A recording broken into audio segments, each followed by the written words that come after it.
Joining me is Kane from Citizen Free Press. Kane, thank you for joining me. Happy to be here. So tell me a little bit about what Citizen Free Press is all about and some of these exciting numbers you just shared with me. Well, Citizen Free Press is a news aggregation site, much like Drudge Report. I created it sort of to copy Drudge. He was the most successful single-man news guy in the business. And when you think about it, his start was a little bit different. He was doing kind of Hollywood stuff in the 90s, and then he blew up. You may not know the history, but he blew up because of the Monica Lewinsky story. Okay. He was given that story after Newsweek sort of turned down publishing it, and that exploded the Drudge Report, right? So then I was going to graduate school at UCLA in California at the time, and that's where he was based. And I'm a news junkie. I just love all kinds of stories, not just politics, sports and pop culture. And so I would always use the Drudge Report, and I thought that I could create an alternative to it. And I kept it in my mind for 20 years. I'm not joking. And in the back of my mind, I always thought Matt Drudge could use a competitor. And so finally in 2017, I decided to launch it, and with no fanfare.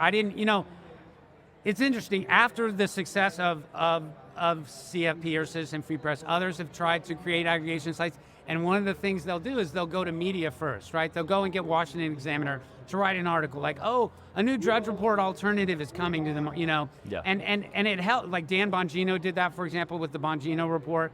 There are a few other sites. But I didn't want to do that. I didn't want to go to media and say, hey, please write stories about me. I have this great idea for a website. No one reads it, but please write a story about me so that I can get, Right. readers ahead of time. And I didn't want to do that. So I literally, in my office, just started, I have to be careful not to pull away from the mic. That's I right. just started typing out headlines with no one reading. In my first month, my biggest day was maybe 1,000 people who showed up, and I still, 14 hours a day, would sit in my office and do 120 headlines. I obviously it's conservative focused, let's Sure. say, and it's not all politics. I'd say it's probably 75%. But it became this thing where 90 seconds after I wake up, I'm sitting in that chair, and I take a break to eat for dinner, but I basically do it from 9 in the morning until 2 a.m. every day for 7 straight years. It's 2,500 some days. Every Christmas, every 4th of July. It's been an insane thing for my life. Sure. And then it exploded. What happened was... Yeah, how did it explode, and how did you get to some of the numbers you were telling me about? Yeah, here's what happened. Raheem Kassam, who was Breitbart London editor and good buddies with Bannon, he noticed the site because I had started to get bigger, and I linked to some of his stories. He was like, whoa, look at this traffic. Why am I getting 50,000 clicks from this website I've never heard of called Citizen Free Press? So Raheem contacted me, Bannon contacted me. This is about 4 years ago. Started appearing on their shows. Once you're on War Room, which is the biggest show on Real America's Voice, you get a big audience. Bannon loved the site because ultimately he's a journalist. He ran Breitbart. It was about, and we've had discussions about what was their best month ever in page views. When you're in the news business, that's all that really matters to you is page views. It's how you get paid by advertisers. I don't run advertising on CFP yet, but it's how you get paid is the number of times that your page loads. So that's how it blew up. Raheem had a show called the National Pulse TV show. Bannon had War Room. I appeared on those. Charlie Kirk somehow found out. I'm not exactly sure. He contacted me. I do Charlie's show probably once every 10 days. I never let people know, though, because it makes me uncomfortable to put it in the stack. Like Kane is appearing on Charlie Kirk today. Sure.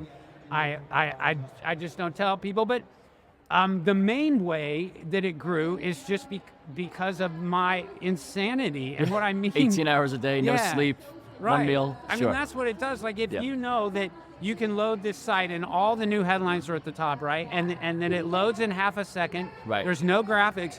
And the headlines are good. Sure. You can tell that the guy writing them is smart. Like I worked, I was valedictorian in my high school. I got in top college. I know what the heck I'm doing, and I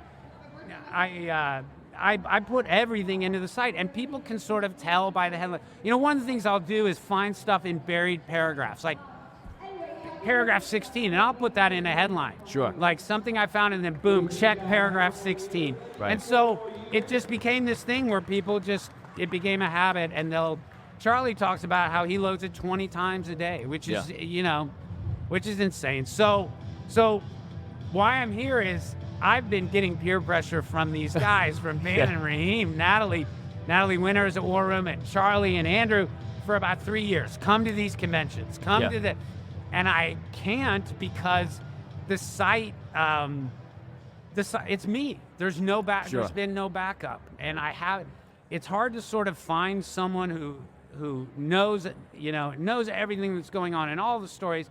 And so it's been difficult, and literally I've been sort of stuck. And one of the reasons for wanting to come here was, A, to have a little bit of a vacation, but also to meet a bunch of other young journalists who can help me. Help you get some sleep. Yeah, a couple extra I meals. want to hire people. Sure. I haven't really ever talked about this publicly, but I've had a lot of venture capital interest. The advertising stuff is, I guess I can say these things. I don't do advertising, so I'm not like getting this money, but I've had offers, a guaranteed offer of $1.5 million per month off of the 375 million page views, and I'm not that would destroy the site. It would be ads everywhere and pop-up video in the corner, and I would never do that, right? When and if I ever do ads, it'll be one at the top. That's it. Right. So once you scroll down the stack, you won't even see it, and that's enough. Like that's from what these ad networks tell me, that's well, it's substantial. It's several $100,000 a month off one ad. So, the money's there that I can hire people, and I just, I'm getting older. I need to have, I need to have people helping me, and so that's why I'm here. So what is the ultimate goal here? Where does Citizen Free Press go from here? Is it just make it up as you go along? What is your end goal? There is no end goal. I'm past the end goal. The end goal was 10% of Drudge. And at the time, Drudge was doing 1 billion page views a month, so I wanted to get to 100 million. And you told me you're at 80% of Drudge. No, but 75% maybe. Now he's doing like 550 million a month, and I'm at about 375 to 400. Can you pass him? I think so. It's just a matter of time. It's taken him 30 years to get to, or let's say it took him 23 years to get to about 1 billion, and I'm at 400 million in 7 years. So yeah, I think I could get there. It is an interesting thing. Drudge reads my site every day. You're on their radar. I'm definitely on his radar because I put a lot of stories that people don't see, and they end up on, and there's stuff that he wouldn't cover, and they end up. Sure.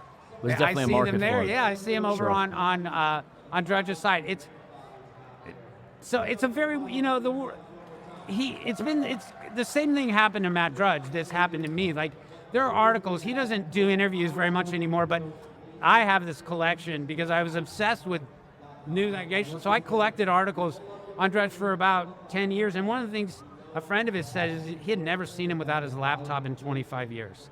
Like when you decide to run a site and people expect it to be constantly updated, your life is gone. Right, that's really life. Yeah, it really is life. And I was talking with one of your producers earlier, like I'm a huge sports fan before I was even into politics, and so I've had to give all that up and give up my. I still stay in shape and like to play sports. Now I don't get to do any of that. Like most of, and it's funny. All of my friends now have become journalist friends, right?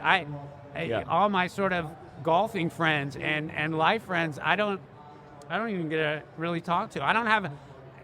Other weird things, like there's no email on my site. I made it that way from the beginning so that no one could find me. No,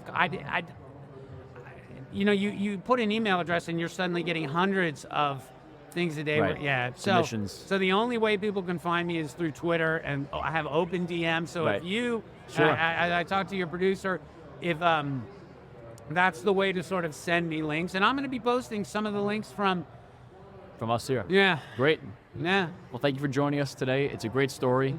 I appreciate and good luck. it. Go get some sleep. Okay. Thank you very much. Thank you. All right. It was outstanding. Thank you.